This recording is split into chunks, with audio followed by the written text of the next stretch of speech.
porte-avions Foch, qui croise en pleine Méditerranée, compte 2 prisonniers involontaires, Tanguy et La Verdure, qui ont été recueillis à bord à la suite d'un amérissage forcé survenu au cours de grandes manœuvres aéronavales.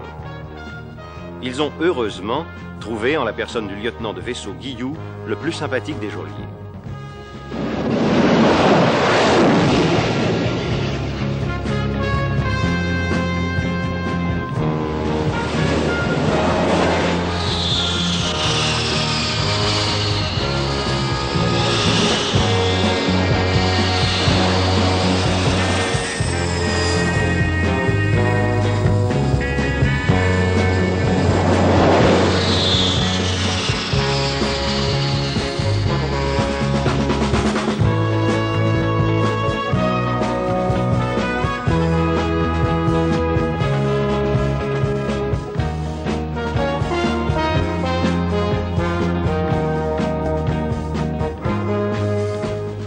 Corvée de vivre.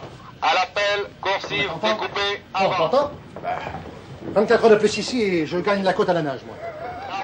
Non, je sais pas si t'es au courant, mais il y a quelques nautiques ici, la côte. Oh, mais c'est pas terrible. Je te jure que c'est pas terrible. J'ai consulté la carte. 48 heures de brasse, c'est tout. La brasse coulée. Je crois que tu peux emmener ta musette et ton cachot. Pourquoi pas? Hein? Non, figure-toi. J'estime que 48 heures de brasse, ça vaut une nuit avec Denise. C'est tout. Exercice. Tu vois, moi, je préférerais me flinguer tout de suite. Tu l'entends, là, la journée. L'activité principale de la journée est orientée vers l'attaque d'une force navale qui transite de la métropole vers l'Afrique. Les alizés ont été catapultés ce matin, de nuit, pour rechercher cette force. Nous devons être catapultés quand ils auront trouvé cette force. Depuis ce matin, les avions de l'armée de l'air exécutent des tirs avec engins dans ce secteur. Des tirs réels. Oui, je sais, ça fait 10 jours qu'on nous prévient. Effectivement, des notames ont été diffusés partout pour signaler que durant 48 heures, tout survol de cette zone et de ses abords était interdit. Et qu'il y avait danger de mort. Si ce sont des aviateurs qui tirent... Oui, ben les aviateurs, ils vous donneront des leçons. Les Oh, rameurs... vous n'allez pas recommencer, non? Oh, ça va, ouais. Un peu de calme, messieurs. Oh. Guillaume, votre mission sera de patrouiller autour de cette zone interdite. Fais gaffe, tu pourrais prendre du plomb dans les fesses, toi. Pas de danger puisque tu restes là. Ouvrez l'œil, Guillaume. Dans des coups pareils, il y a toujours l'inévitable Rafio Kalmouk, qui ne sait rien, qui n'a rien vu, qui n'a rien entendu. Vu, commandant, Méfiez-vous. on jouera les chiens de berger. Une grosse tête, ouais.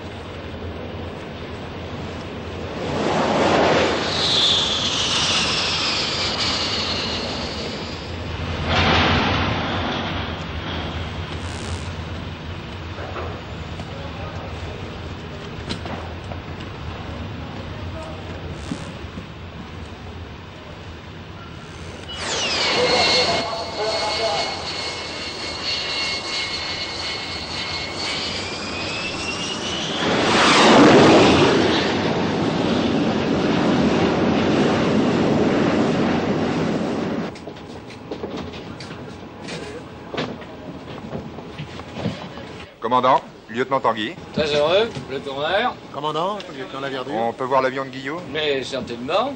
C'est un Montrouge, je crois. Oui, oui, de Montrouge. Bah, prenez-le sur cet écran, c'est là que vous le verrez le mieux.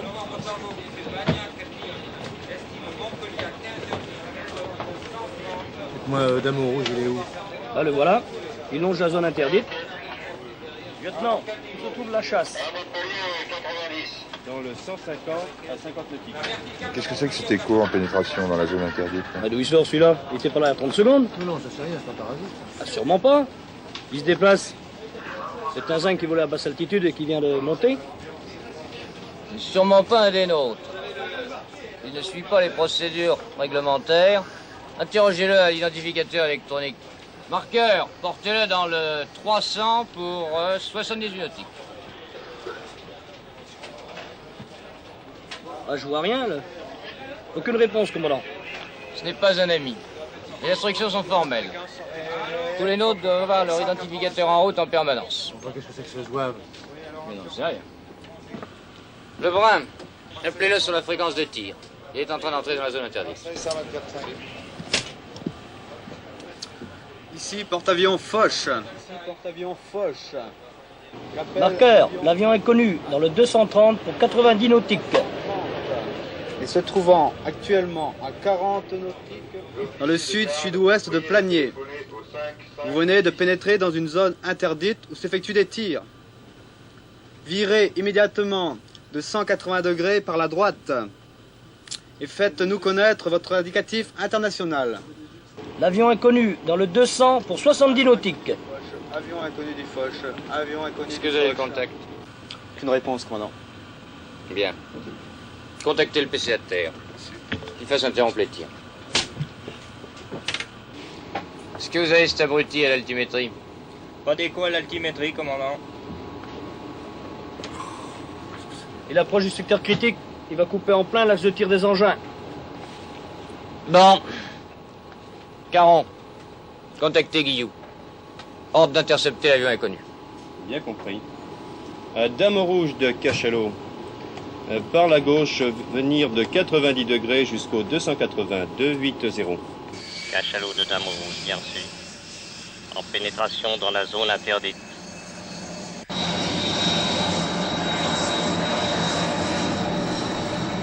Faites arrêter le casse-pipe. Ça continue à pétarader là-bas.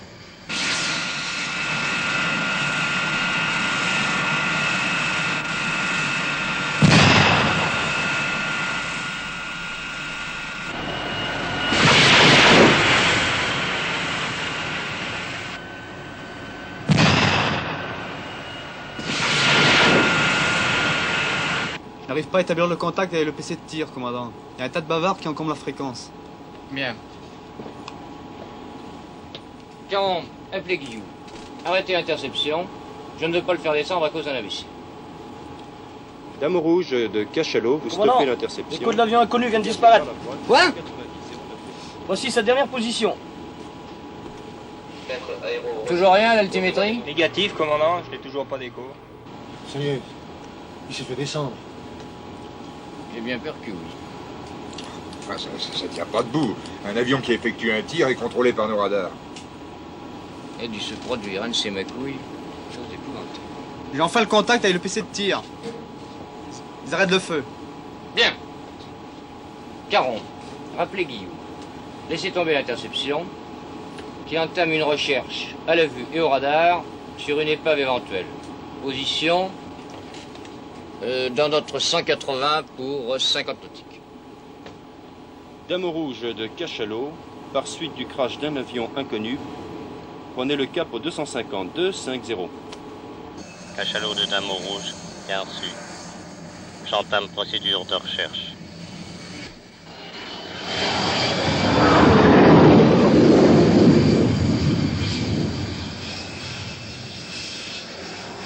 Dernier, appelez le centre de contrôle aérien, demandez si personne n'est porté manquant. Bien, commandant. Civil ou militaire. Cachalot de Dame Rouge. J'orbite au-dessus du point indiqué. Rien à signaler. Aucun débris. Je suis à court de carburant. Je prends mon cap retour. À vous. C'est bizarre. Guillou s'est porté tout de suite sur les lieux. Il aurait dû au moins apercevoir quelques débris, non? Enfin, il y a quand même une chose qui n'est pas normale. C'est que l'avion inconnu n'ait pas lancé un appel de détresse. Rien. Alors? D'abord, mais encore faut-il qu'il ait eu le temps de le faire.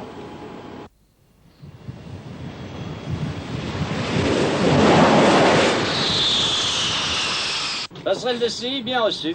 Bonjour, commandant. Salut Guillaume. Il y a du nouveau? Bah plutôt, oui. On est sans nouvelles d'un charter islandais qui aurait dû se poser à Nice il y a 3 quarts d'heure. Hein. Oui. Il a pu prendre du retard. Ça fait plus d'une heure qu'aucune station de liaison radio avec lui. Moi, j'y comprends plus rien. Il devait quand même être averti de l'existence de la zone rouge. Hein? Bien sûr, il y a eu un otame. Le pilote a pu faire une erreur de navigation. Il y avait des passagers? Ah oui, il était plein. C'était un spécial fouetté par un groupe de touristes pour le carnaval. Tu parles d'un carnaval? Pour descendre en salle d'alerte, vous venez? Oui. Merci, commandant. Salut. Non mais vous avez vu les gars? Pas possible une affaire comme ça. Si. Oui, on a très peu de détails encore. Ouais, salut. Salut, les gars. Salut. Eh ben, dites donc. Faut pas être futé pour se glisser dans une zone de tir interdite partout depuis plusieurs jours. Oui, mais Il est bien parti d'un aérodrome officiel, ce zinc. Il a dû déposer un plan de vol régulier. Ce que je ne comprends pas, c'est qu'il n'ait pas répondu aux sommations de notre centrale info. Il a pu ne pas l'entendre, hein. Remarquez, il y a des pilotes étrangers qui comprennent pas le français, ça. L'appel a été répété en anglais. En attendant, mes enfants, c'est du gagné, hein. Oui, Top au carton. Je préfère pas être dans la peau du gars qui a tiré. C'est une vraie paume. Il a dû s'apercevoir qu'il y avait quelque chose devant lui. Il a sûrement pas tiré à vue. Il a dû lancer un engin à distance maximum. Il avait un radar de tir, non? Oui, mais réglé pour un certain niveau. Pas forcément celui du charter. De toute manière, le tireur pouvait se sentir en parfaite sécurité, puisque le ciel lui était réservé. Foucault, ce n'est pas un marin. Qu'est-ce que ça veut dire? Ah, un marin? Qu'est-ce que ça veut dire? Laisse-moi, hein. Bah quoi? C'est bien l'armée de l'air qui effectuait des tirs engins à ce moment-là. C'est ça, c'est ça. Alors vous allez nous faire croire à tout le monde que c'est un de nos avions qui a canardé l'avion islandais. Et qui voulez-vous que ce soit? Et rien de prouvé, Valé. D'accord, on peut accuser personne avec certitude. Dommage, hein. Laisse-moi. Retiens-moi, mais laisse-moi. Dommage, hein. Dommage, hein. Eh oui. Partout vous allez chanter qu'on est des assassins. Eh bien, je ne laisserai jamais insulter la chasse. Vous m'entendez? Surtout par des gars qu'on sait même pas si c'est des poissons ou des oiseaux. Soyez rassurés, bonne nouvelle. Le charter islandais disparu est retrouvé, intact. Il était en panne radio avec des ennuis moteurs. Le pilote a dû se dérouter pour se poser sur un terrain d'aéroclub. Et alors, quel est l'avion qui a été abattu? Apparemment aucun. Le contrôle aérien a fait procéder à une enquête minutieuse. Aucun avion n'est porté manquant nulle part. Mais le Pacha veut en avoir le cœur net. Les tirs ont été interrompus et les alizés vont décoller pour explorer systématiquement la zone rouge. Nous ne reprendrons les exercices qu'après. D'ailleurs, nous en reparlerons demain au briefing. Pourtant, j'ai pas rêvé, quoi. Le scope radar. Le radar a parfois les hallucinations. Remarquez les gars, hein, faut pas vous fâcher, mais vous avez intérêt à nettoyer vos radars. Il y a des crottes de mouches dedans, hein.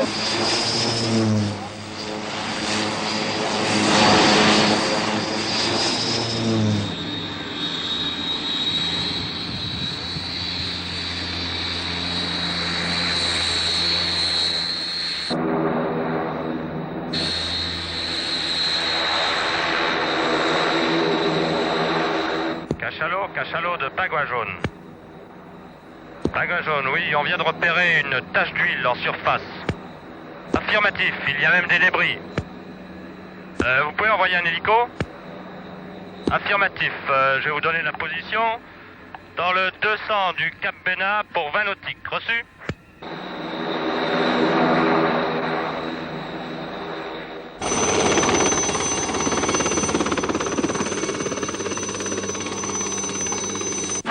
Oui, l'avion a dû tomber il y a 2 heures à peine. Hein.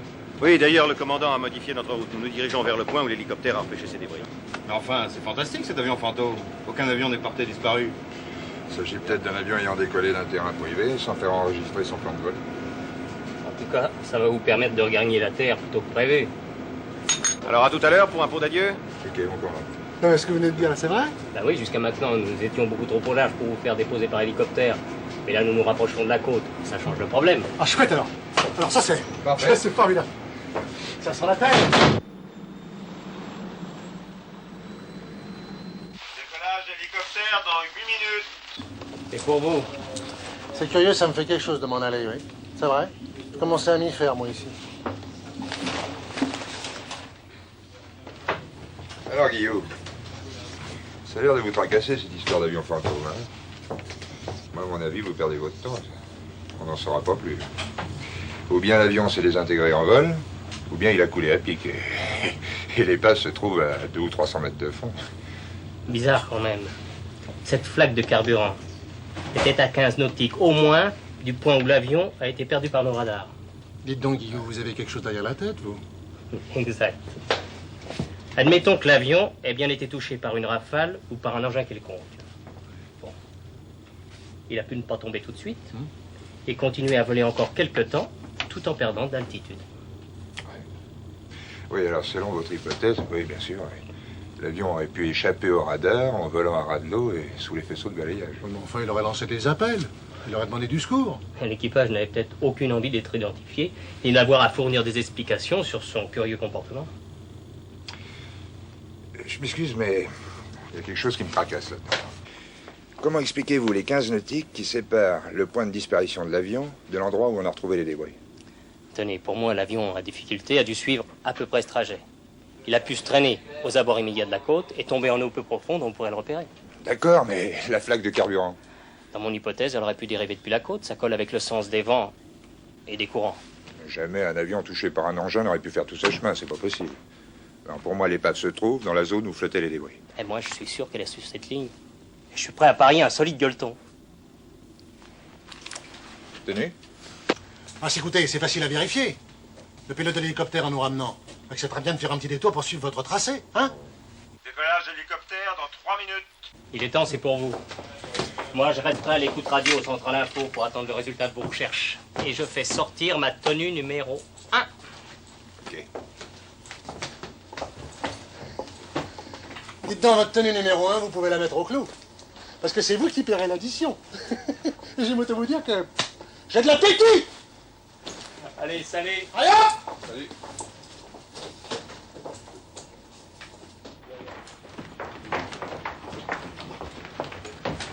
Exercice, alarme, incendie.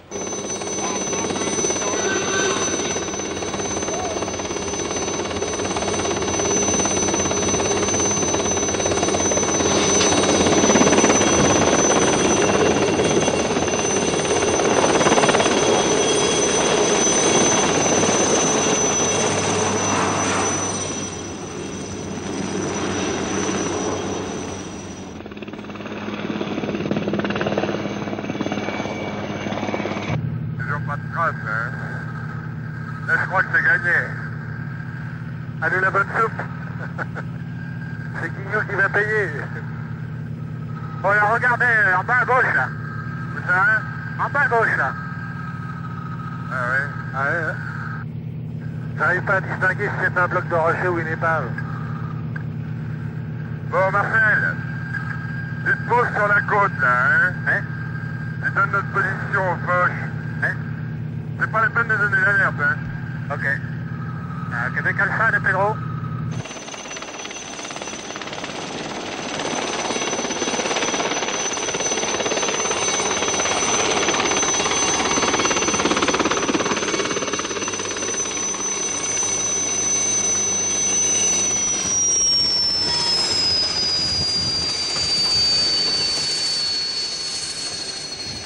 Oh! Je peux? Pedro signale qu'il se pose. Position Tacan, 350, 52 nautiques. Qu'il se pose. Ils ont peut-être localisé notre fameux avion fantôme. J'ai un vol à faire, je vais pousser jusqu'à la côte. Entendu. Ça va aller? Au poil! Prenez pas, hein, c'est pas tellement régulier.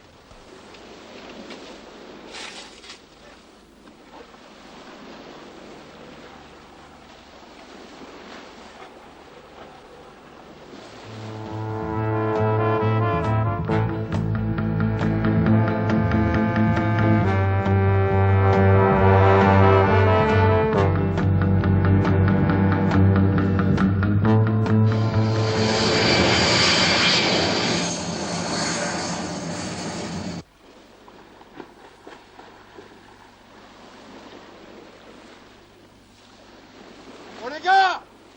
C'est bien l'épave! Un pivoteur criblé de balles! Il est bourré de lingots d'or!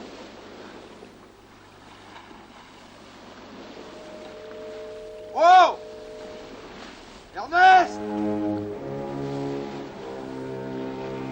Ernest!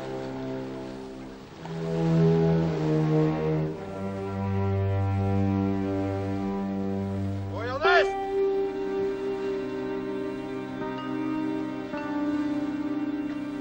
Oh! Ernest!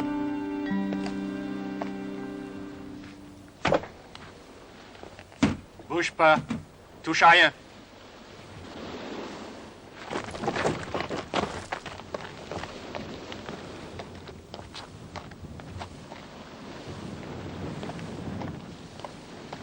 Allez au travail. Brouillez-vous. Montez là-dedans.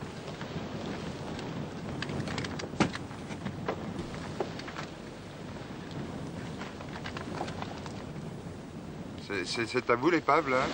Ta gueule. Ah bon.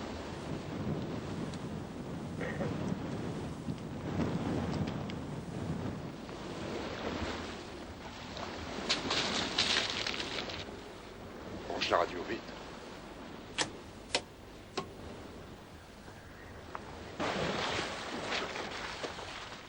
Michel. Oui. Je sais tout, j'ai tout entendu. Monsieur. L'avion de ce matin. Il appartenait à une bande de crapules. Tu sais, celle qui a pillé la Banque de Londres il y a 8 jours. Ah, oui, oui. L'affaire de l'or, là. Ouais, bah, c'est cela, oui. Non, c'est pas cela. Eux, c'est une bande rivale. Oh, ça va pas, non.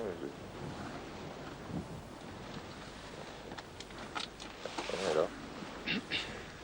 Alors, la bande de ce matin, elle a embarqué son or sur un avion privé qui quittait l'Angleterre.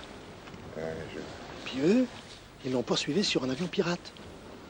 Tu comprends? Ils sont entrés dans notre zone interdite. Ils ont rasé l'eau pour éviter les radars. Je vous ai déjà dit de vous taire, compris? Oui, monsieur. Oui, oui. Oui. Voilà. Alors, ils ont poursuivi l'autre dans la bande, dans la zone interdite. Ils l'ont descendu et c'est pour ça que tu les vois récupérer l'or.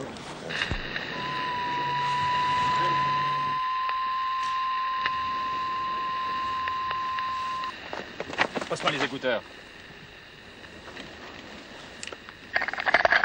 Dame rouge à Pedro, ici Guillou, passez-moi Tanguy. Qui est Tanguy? Oui. Parle à ce Guillou. Dis que tout va bien. Vous prenez cap retour. Qu'est-ce que tu fais là? Il faut bien qu'il entende. Guillaume? Oui, Tanguy, oui. Oui, nous sommes posés à l'endroit indiqué, rien à signaler. Vous avez gagné votre gueuleton. Qu'est-ce que c'est que cette histoire de gueuleton? Ah, c'est une vieille plaisanterie entre nous. Si j'avais rien dit, il serait douté de quelque chose. Là, c'était pour... Cachalot de Dame rouge. Pedro a retrouvé l'épave au point indiqué. Mais il se passe quelque chose. Alertez immédiatement les commandos de Saint-Mandrier.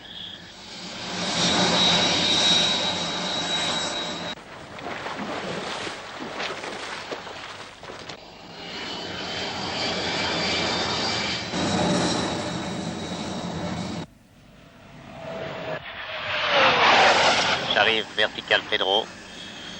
Je cercle. Et je vous rappelle.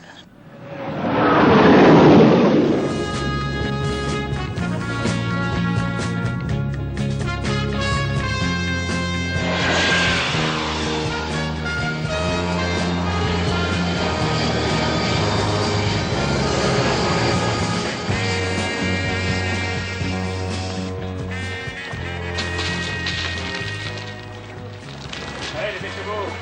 Allez, fouillez.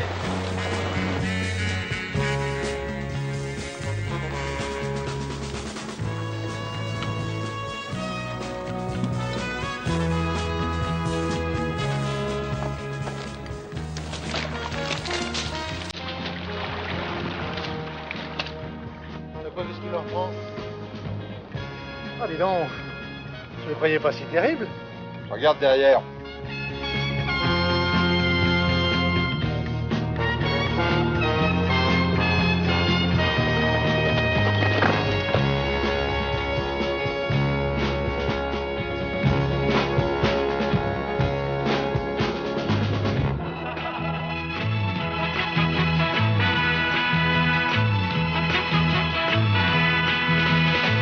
Les chevaliers du ciel, dans un bris de tonnerre, à 2 pas du soleil, vont chercher la lumière. Moitié ange et moitié démon, mauvaise tête mais gentils garçons. Ils ne savent ni le bien ni le mal, car ils ne pensent qu'à leur idéal. Et c'est l'amour vient à passer, c'est l'amitié qui gagne toujours. Les chevaliers du ciel parfois pensent à ce jour où nous verrons leurs ailes se plier pour toujours. Je malgré leur détresse, ils auront l'éternelle jeunesse. La jeunesse qui n'appartient qu'à ceux qui regardent chevaliers du ciel, dans un cri de tonnerre, à 2 pas du soleil, vont chercher la lumière.